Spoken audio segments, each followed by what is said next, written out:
Welcome to Rome. This is The Bittersweet Life with Katy Sewell and Tiffany Parks. Hello, this is The Bittersweet Life. I'm Katy Sewell. I'm Tiffany Parks. Tiffany in Rome, Katy back in Seattle after a wonderful time in Rome with our 2025 guests to The Bittersweet Life Roman Adventure.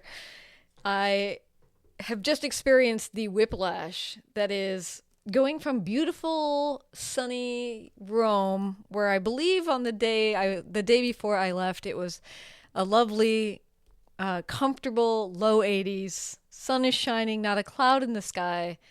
And I come back to Seattle, where we are in the midst of fall. Like, it's like dropping from summer straight into fall. The leaves are turning. The grass is always damp. Right now, it's actually, as we're recording, kind of has cleared up into a nice day, but it was very dark this morning.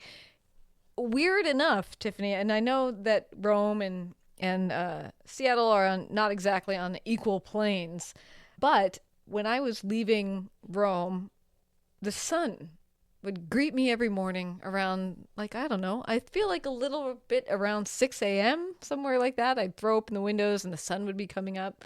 It would be really beautiful. Here, sun doesn't come up until 7:30. So when I first got back, it was so dark in the morning. Like, I woke up at 6, just like I had been waking up in Rome. And I'm just like, holy moly, it is so dark outside. Like, it could be the middle of the night. Where is my morning sunshine? And, of course, another reminder of what it is to go from one place to another across the entire world in just 24 hours, which I guess is a modern human miracle, but still a kind of a shock to the system. Truly. Well, yeah, I just had to check the weather app to see what time the sun is rising in Rome right now. Mm-hmm. It says 7:25. Really? Yeah, I think you maybe were getting up later when you were in Rome. You weren't getting up quite as early, No, maybe? I was getting up early. I don't know. Maybe because we have the clouds, it seems darker longer. I don't know. Has the time changed in Seattle yet? I know the time doesn't change on the same week. You guys, like, your clocks I mean, go no. back 2 weeks before ours do. No. I mean, as we're recording, nothing has changed. We are on the same, exact We're same still plane. at the same time. Yeah. So it's not that. Maybe it's That's just something interesting. about my spirit, but I felt like wow, it is truly shockingly dark. But of course, there are many things, I mean, that is the thing about modern travel these days, is that you can go a vast distance in 24 hours. And it did, by the way, take 24 hours. From the time I left my apartment in Rome to the time I walked through my door here in Seattle, it was a full or nearly full 24 hours of constant movement and travel, which sucks, but it's better than taking an entire boat, I suppose, across the ocean every single time I want to come visit. But anyway, it got me thinking about many, many, many things, because the contrasts are so vivid when you do that kind of travel. And one of the things I looked up, first of all, was, because when I think about these differences, I think, well, what do I learn from the differences between when you visit anywhere? Because you're constantly comparing wherever you visit to where you're from, how it's different, how it's the same, what you like about this place, what you don't like about this place, etc. And so that had me looking up how many Americans, people in the United States, travel internationally. Okay. I was like, I wonder what percentage of the U.S. population has actually traveled outside of the country of the U.S. Because the assumption is that there's a lot of people in the U.S. that have never traveled outside the country, in part because the United States is so huge that it can take a lifetime just to see what's happening in the United States. Mm-hmm. So I looked it up, and according to a Pew Research study, which I believe was from, somewhere in like the 2001, 2003 range. Sorry, I didn't write it down. But according to that study, they estimate that 46% of Americans have visited at least one foreign country in their lives. But that could include Canada, which, if you're in Seattle, is very close. True. But 76%, that was actually higher than I was thinking it probably would be. 76. I thought you said 46. No, 76. So then I was like, well, I wonder what the data is on Italians. How many Italians have traveled to at least one international country in their lifetimes? Now, the data on the Italians is a lot harder to find, by the way, because a lot of the studies that are based on Italian travel are what they do on the holidays, which does not Mm. necessarily tell us whether or not they're leaving the country. But I did find that according to a study that was done in 2025 about what Italians do on their holidays, that 88% stayed in Italy on their holiday and only 12% went abroad. But then I found But some, that's just 1 year. I mean, yeah. that would sounds like it would be just 1 year as opposed to how many people, how many a lot Americans who are alive have in their entire lifetimes Right. been out of the country. So that's a very different It's a question. very different question. But so then I was like trying to find better research and kind of looking at different, and then I found a couple places that looking like, I guess studying what they do for holidays is an ongoing thing. But looking at that data, and I'm sorry, I don't know which place was doing this research because I didn't write it down. But looking at the other data, the educated guess is that 50 to 70% of Italians have been outside of the country at some point. But I think that's kind of interesting given how close Italy is to other countries. Like, yes, the US is close to Canada and to Mexico, but it's also this huge, vast land. So you were kind of, let's say, if Italians are at the 70%, then we're getting close. But Americans are technically better traveled than Italians, if we're believing this data, which is, maybe not the best, but we're trying. We're trying. Mhm. Of course, this is getting far afield from what I actually wanted to talk about, but that also made me look at what country is the least well traveled. And here's the only thing I could. North Korea. I know that's what I was thinking in my head too. But this is what Not that that's funny. That's sad. it is, and they didn't pop up, but that's only because the only study I could find in the brief time I was looking this up while I was waiting for you to come on to record this episode from a Pew Research study in 2023 that looked at international travel across 24 countries. So it's not the entire world. They found that India is the country with the lowest percentage of their citizens having ever traveled abroad.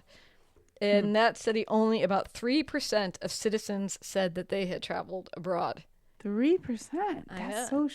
2023. Well, Crazy. I mean, okay, India is Also a big huge. country. Also huge. Yeah, not as huge as the US, but it is big. And it is also a very poor country. I mean, obviously there are exceptions. There are areas of the city where people are living in middle class and upper class, but a lot of poverty. So that could be a big part of it. Well, and that's something that was actually cited in the Italian studies that I didn't write down, but that they were saying if the range is 50 to 70% of Italians have traveled internationally, they were estimating that it's probably toward the lower side, and that's basically because of economic reasons. Hmm. So, Yeah.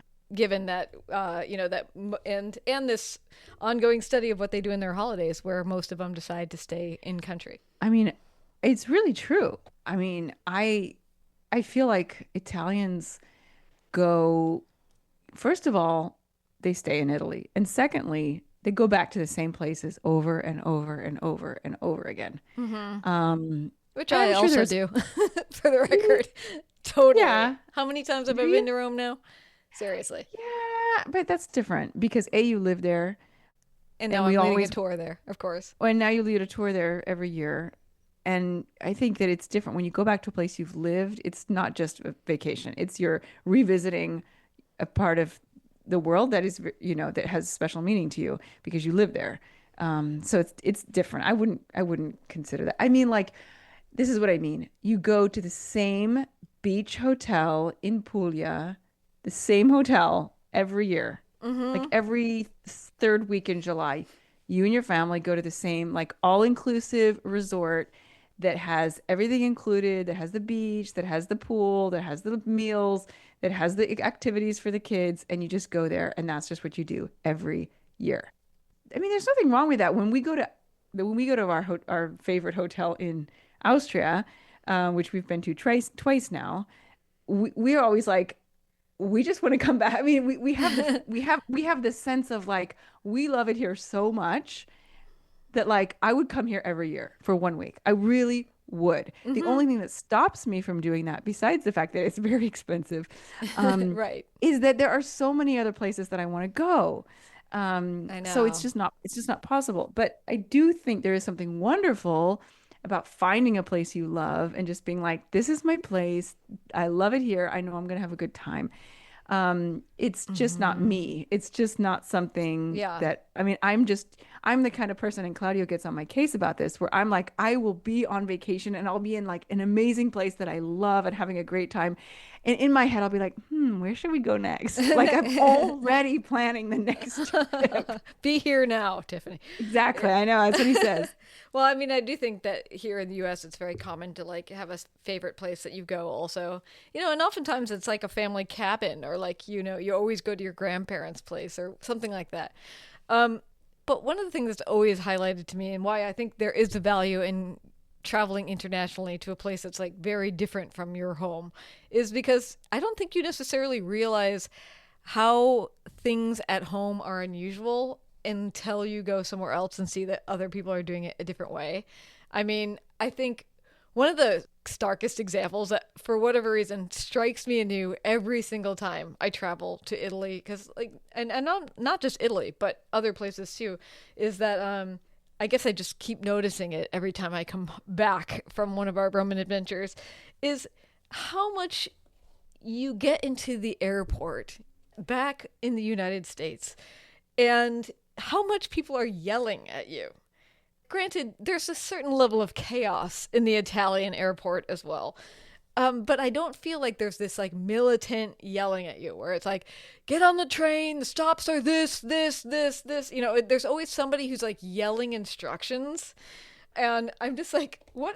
Why are you yelling at me? Like, I don't know. It's, and we're so used to it here. We're used to some dude in the TSA line barking instructions at us, take your laptops out, take your shoes off, and that is just like not common in other places, and we just think this is how the airport is. It's not. I mean, you know what else isn't common? If you've never been outside of the US, this might be news to you. Taking your shoes off at the airport, that's a US thing, but you feel like this is just the way it is until you go somewhere else. I mean, one of the things one of our guests said to me while we were walking through Rome together was that one of the things that they love about visiting Europe and Italy specifically is all of the mom and pop stores. That we've talked about that on the show, how there are specific stores for specific things. The light bulb store, the meat store, the glove store, there's a lot of like mom and pop shops.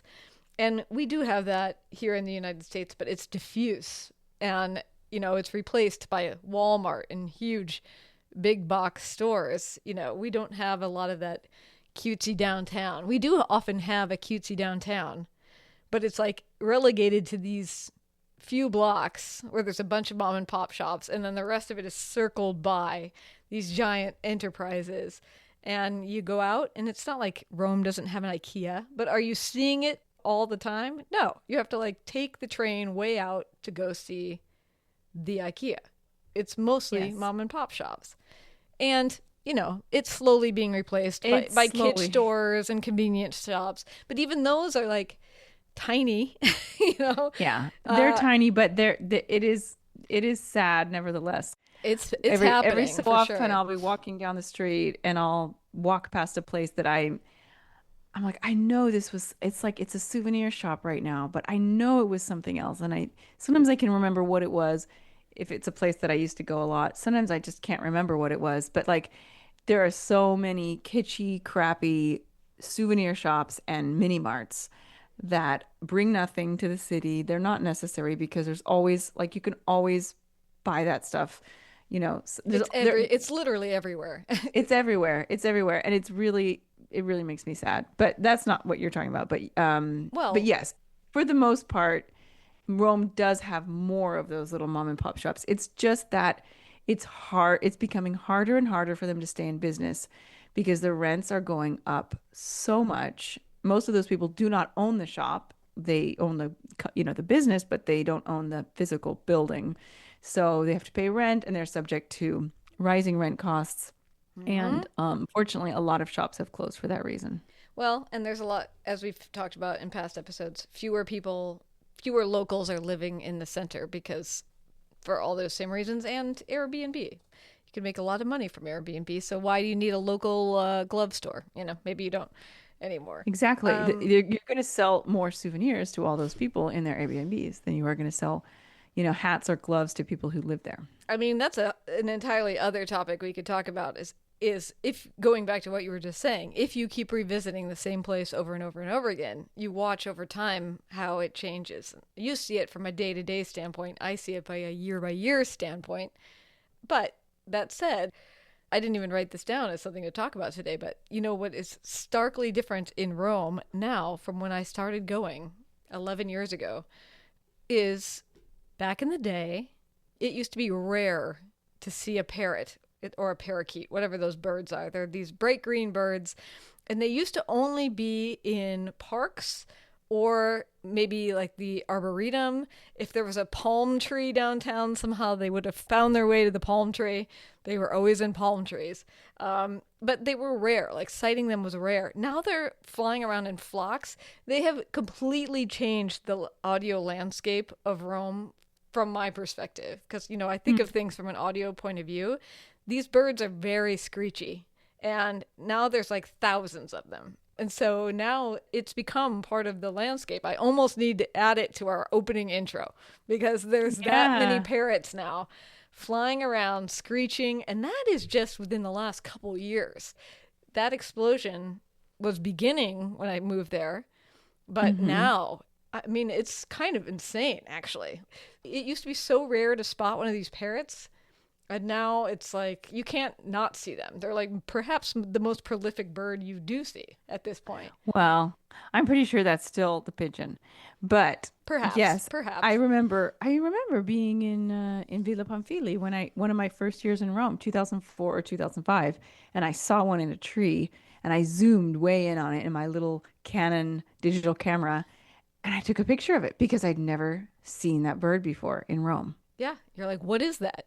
And Yeah, I was like, can you believe there's a parrot oh in my Rome? gosh. And you're like, now, what birds are they driving out with their prolific numbers? It's pretty interesting to see.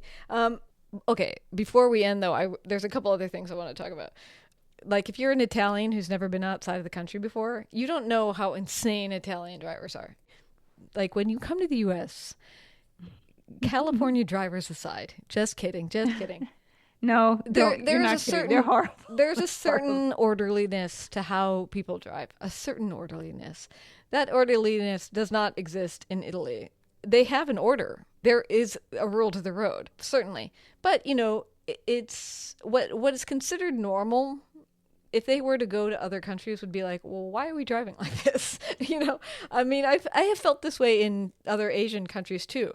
We all just like live in the country and think this is the way it's done, and then you go somewhere else and you're like, or it doesn't have to be done this way. This is insane. Like, why are we doing it this way? And I think that Yeah. every single time I go to Italy, where you basically all have to be so patient because your entire life is being cut off, and that's just part of the rules of the road. Like, I'm going to cut you off. You're going to cut me off. Well, let's honk a bunch. Um, I have to say that driving in Rome has really taught me to be a lot more like live and let live.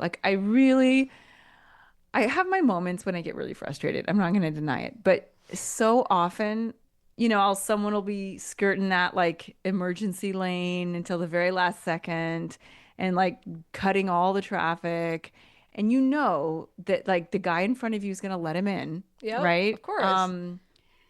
And it's just like those are the moments where you're like, I could be mad about this, but why bother? Like because it's just because it's the way it is. I know. yeah, and so it's really taught me to kind of yeah, like I said, live and let live because I know I've done it. I mean, I don't ride the emergency lane.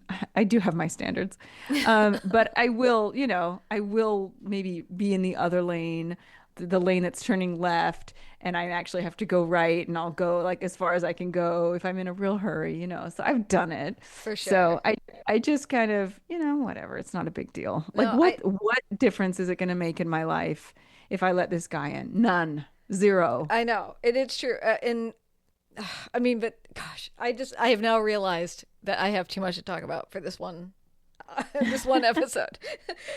Because I just want to say a couple more things about this traffic thing, because here's what's crazy is like, and that's not to say there aren't things about traffic that don't drive me insane here in the US, but here is something that I actually witnessed while I was in Rome. Okay. I'm hanging out my window, my apartment window, watching the traffic down below as per usual in the morning. Mm-hmm. And here's a thing that happens in Rome, and if you've never been there, you don't know this. People park in the middle of the road sometimes, or, not far enough off the road to not block the traffic. This somehow, for whatever reason, seems to be somewhat acceptable, with the exception that when they find a car comes around the corner and needs to get through, what do? You just lay on the horn as long as possible. The people coming up behind you, they lay on their horns. That alerts the person who parked in the middle of the road that they need to come back to their car, which they do. Okay. Which is already insane. Like that these people have had to like now honk. And honking is a main feature of Rome. Doesn't have to be this way, by the way. It doesn't have to be this way. So honk, honk, honk. This person comes back to the car. In this case, it's a delivery man. Okay. He's dropping off something at this little deli that's right across the street from where I'm staying.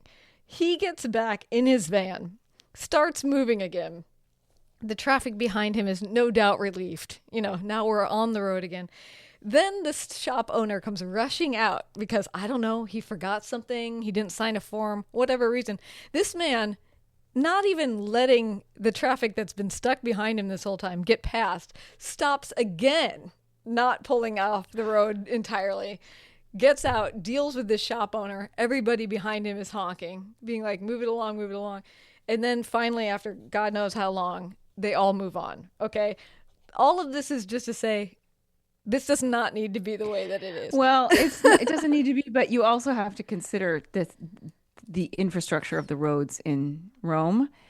It's not like he stopped in the middle of the road because he didn't care. Well, He wait. stopped in the middle of the road because there was nowhere else to stop, I'm Well, guessing. let me just. He actually did try to pull off the road. He just didn't pull off the road enough to get his entire rear end off of the road. And he did that both times. So both times he So pulls you think off. that he could have gotten further off? Yes, but then he doesn't get further off, and then he's blocking the traffic again, and then he has to like back up. So the whole line of cars has to back up to try to like let him back out again.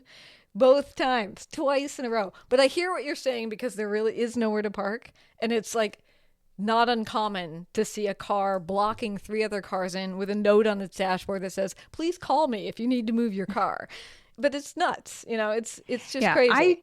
I choose not to park like that because I personally get too nervous about it. It just stresses me out if I'm parked badly. So that's why I don't do it.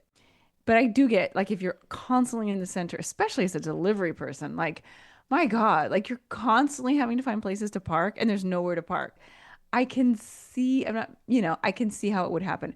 I was in a situation recently where, okay, so in my street, I live on this little tiny street that is a dead end. You'd only go one way down the street if you need to get out.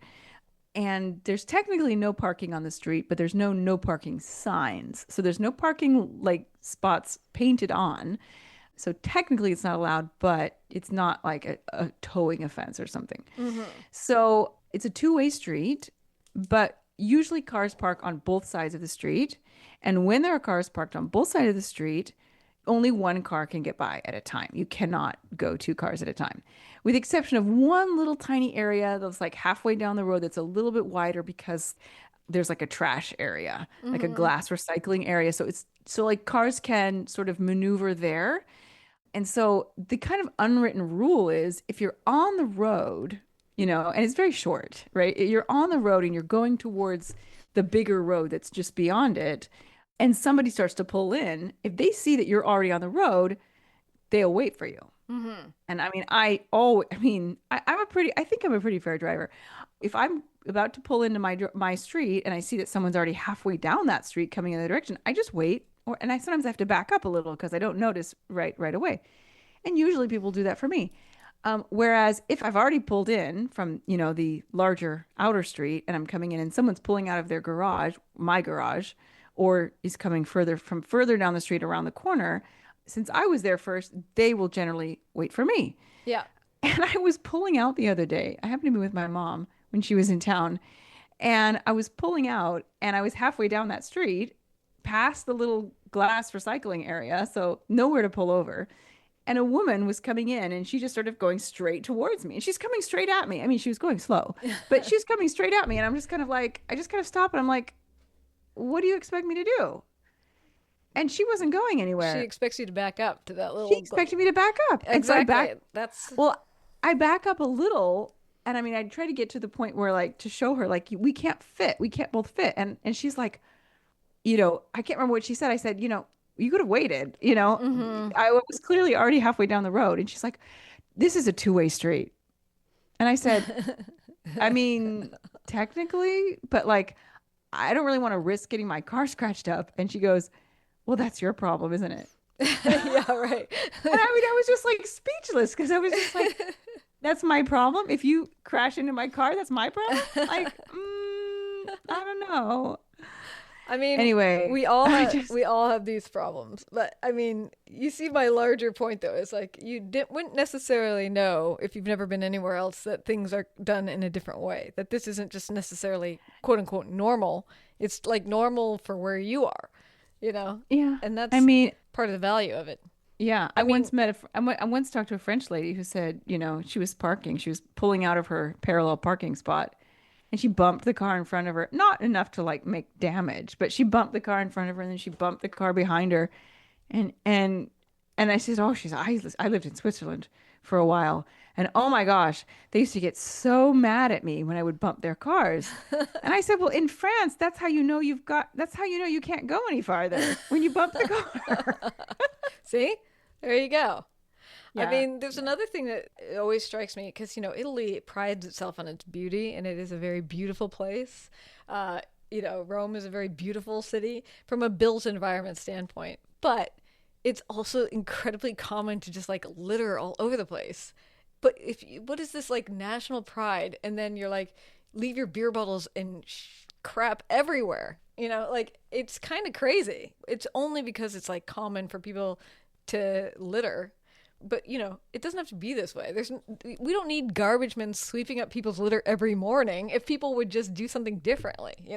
But yet it's like just sort of the way it's done. I guess if I knew Yeah. that a garbage man was going to come by and clean up everything I left laying around Oh, like you every wouldn't do day, it. I You wouldn't do still it. wouldn't. I wouldn't do it because of all the like anti-litter campaigns I grew up with, maybe. But I mean, like, if there was literally a dude that came every day and just swept up whatever I left on the street in front of my house, like maybe I would. I don't know. It's It, just I don't know. no, It's a not strange me. My thing. anti-litter upbringing was so strong. It was so strong that I don't know if I was telling you this recently. I think maybe it was someone in our group that I remember being out on a date with someone years ago, long before I met Claudio. And for some reason, I had a piece of candy, whether it was my candy or he'd given it to me or I got it in a shop. I have no idea. But I had this little piece of candy and I ate this little piece of candy and I put the wrapper in my purse. And he said, "Oh, now that's how I know you're American." Yeah, I know, because you didn't throw it on the ground. Because I didn't throw it on the ground. It's so ridiculous. No, but Like, it's very, I've always been fascinated by this sort of weird thing that Italians have of like they're so clean inside their homes. Italians are clean. They're yes, just like very they're clean. cleaner than the average person. And it's not a European thing. It's an Italian thing. And I mean, I couldn't speak for all European countries, but I know that the Italians are cleaner than the French, and they're cleaner than the Germans, and they're cleaner than the English. They're just like obsessively germ freaks, and everything has to be tidy. And they'll even go to the point, which I think is too far, of putting a cloth over the couch so the couch doesn't get ruined. Mm-hmm. Whereas I'm like, just like, well, What's it don't you want to for? like, Yeah. what's it for? Yeah, that's what it's for. Like, it's beautiful. You picked it because it's beautiful. So just sit on it and have it be what it was meant to be. My mother-in-law has like a cloth over her dining room table because she doesn't want the nice wood to get scratched. And I was like, well, but you don't see the wood because it's Yeah, you covered. never see it. Yeah, yeah. Anyway, so that's just I'm just saying they're very, very clean and they're very, very careful to keep their houses perfect, and yet they're dirty out in the street. And I think Mm-hmm. there's a deeper psychological, cultural reason behind that that would take way too long to go into, but the same sort of way that family is so much there's so much more family emphasis than like civic emphasis. Mm-hmm. The same thing, like keep the house really perfectly clean, but who cares about the street? Yeah, just throw your beer bottle down. Yeah, somebody will come take care of that eventually. Okay, so we're gonna have to leave it there. But what I would like to get to next time, maybe on the next episode, or next time, hypothetically down the road, if we decide we don't want to do it next week, is because it's too far afield from this conversation. But I do think that one of the privileges of traveling also, and so I'm just going to leave you with this thought, and we can pick it up another time, is how you miss the nuance of things when you're in a different place. And that could be like the weight of the history that has happened there. That can be that you just don't understand all the advertising. But I do want to talk about how missing some of that nuance can be both a privilege and a detractor when you're traveling. Yeah, I think we could do a whole episode just on that topic. I think we're going to have to. Let's because save it. All right. So we will leave it there. If you want to support the show, please look at our show notes. Find us on Patreon, get some bonus episodes, get a handwritten thank you note from us in the mail, all the good things while supporting this show that you love. You can find links to donate in the show notes. And if you have a topic that you would like us to explore or you want to weigh in on this topic, you can always send us an email, bittersweetlifepodcast@gmail.com. You can also find us on Instagram and at Facebook. Just look for the Bittersweet Life Podcast. And until next time, this is The Bittersweet Life. I'm Katy Sewell. I'm Tiffany Parks. Join us again. Bye. Support for The Bittersweet Life comes from our listeners. If you love this show, please support it. Visit patreon.com/The Bittersweet Life Podcast.